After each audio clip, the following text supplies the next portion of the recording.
The Obi-Wan Kenobi show just wrapped up on Disney Plus, and so I'm here to talk about it with all of you. But before I get into it, this will be a spoiler review, so if you haven't seen the show, you might want to click away. But with that out of the way, let's get right into the review. And I'm sad to say, this show was a pretty big letdown for me personally. It wasn't the worst thing ever, but there was a lot of problems I had with it. One of the biggest problems I had was it felt like they really didn't have a story they wanted to tell. It felt like they just kind of got Ian McGregor and Hayden Christensen, and they were willing to come back, and they said, well, people would like to see that. That'll make us a lot of money and get people to subscribe to Disney Plus. So they just kind of rolled with it and made something. That's what it felt like to me, at least, just with the whole plot really going nowhere and even repeating story beats. It's a 6-episode show, and twice in this show, Princess Leia is captured and rescued, which just seemed a little ridiculous to me. And it seems really problematic when you only have 6 episodes to tell a really compelling story and you're repeating things in those 6 episodes.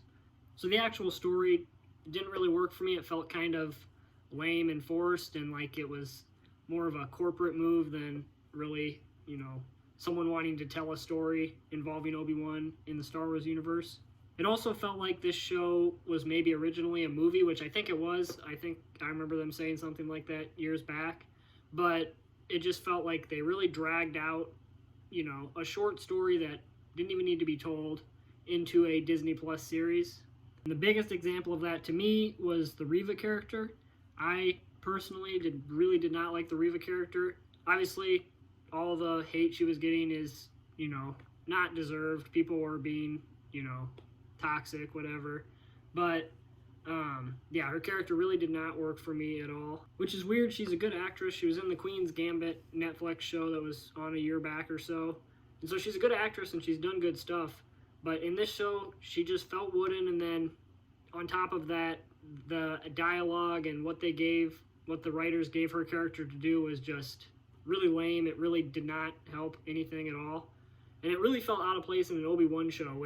I think most people tuned into this show to see, Obi-Wan and Darth Vader fight, and maybe to see, actors return that they liked in the prequels. I don't feel like very many people tuned into this show to see the Inquisitors.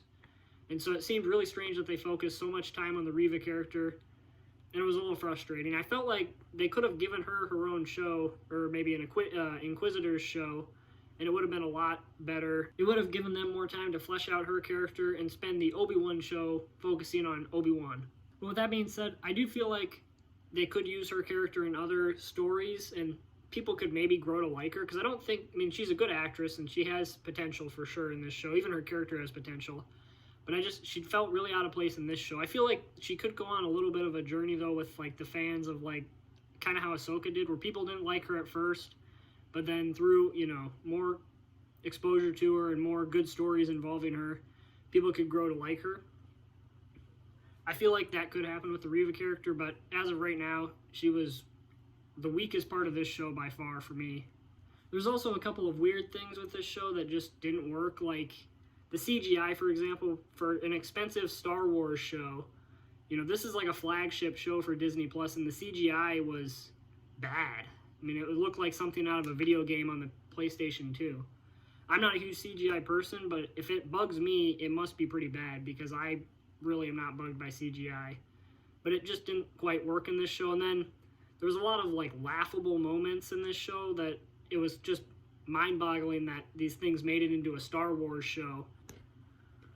Like when Princess Leia is running away from a bunch of kidnappers, one of who is Flea from the Red Hot Chili Peppers. It looks ridiculous, it feels ridiculous, and it's crazy that made it into a Star Wars project. There's a lot of examples of things like that in this show, like with the lady, who's not a bad guy but pretends to be a bad guy, open hand slapping a stormtrooper and escaping. It just is goofy and doesn't belong in a Star Wars show. That's just lazy and bad writing.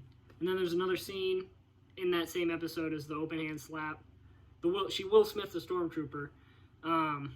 There's another scene where Obi-Wan is running through a hallway and he's being shot at on both sides, and he's just standing there, and he's somehow able to not get hit by either side, and then there's stormtroopers on one side and a droid on another, and the stormtrooper and droid accidentally shoot each other, missing Obi-Wan. It's just goofy and really, really lame.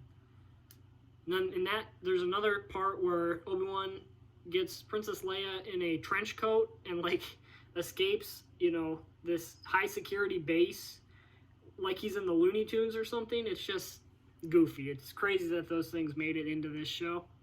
But even giving it that, even those things don't bug me if it's a really good story and they just have a couple of goofy things that they have to throw in there to tell a great story. It doesn't bug me too much, but the story was just weak on top of it. So I feel like there was a lot of negatives with this show, but there was a couple of highlights, a couple of good things. The acting was pretty good for the most part, with the exception of Reva. Ian McGregor was, classic. He's really good at Obi-Wan. And the casting for Princess Leia, or young Princess Leia, she didn't really need to be in this show. She was still well cast and likable, and even though she was important at the beginning of the show and then she just kind of stuck around and didn't contribute towards the end, she was still really likable and she was a good casting. And then the mixture of Hayden Christensen and James Earl Jones' voice for Darth Vader was really good.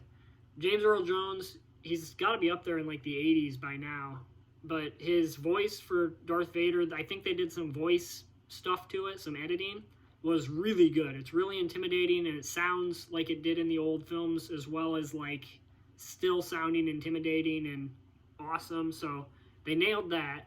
And then when they have the moment, a big spoiler alert, in episode 6, the finale, when Obi-Wan and Darth Vader fight and Obi-Wan gets the upper hand after a while and he slices Darth Vader's mask, and you see Hayden Christensen under the Darth Vader mask, and the voices are mixed between James Earl Jones' Darth Vader and Hayden Christensen's Anakin. That was a really cool moment, and definitely something that was cool to see as a fan of Star Wars for a long time. But even those really good moments weren't enough for me to justify watching a 6-episode show, or for Disney to make this show. The whole show felt like it was kind of just made because Darth Vader and Obi-Wan Kenobi in a fight is going to get a lot of viewers and make Disney a lot of money, which is obviously how this business works, but it just didn't work for me. I wouldn't recommend the show unless you're a big Star Wars fan. And I'm not a huge fan of ratings, but if I had to rate this show out of 10, I'd give it about a 4. It was entertaining. I never was really bored watching it. The acting, for the most part, was pretty good, and it's just cool to see some of these moments that, honestly, I don't think a lot of people thought they'd see for, ever, especially in live action. But I just can't help be pretty disappointed by this show. I feel like an Obi-Wan Kenobi show is really the show Disney, or the Star Wars project that Disney needs to work. It's if this doesn't work, other things are just not going to be as desired. So sadly, the show did not work for me, but I want to know what you guys thought, so let me know down below in the comment section. Thank you guys for watching, and I'll see you guys in the next video.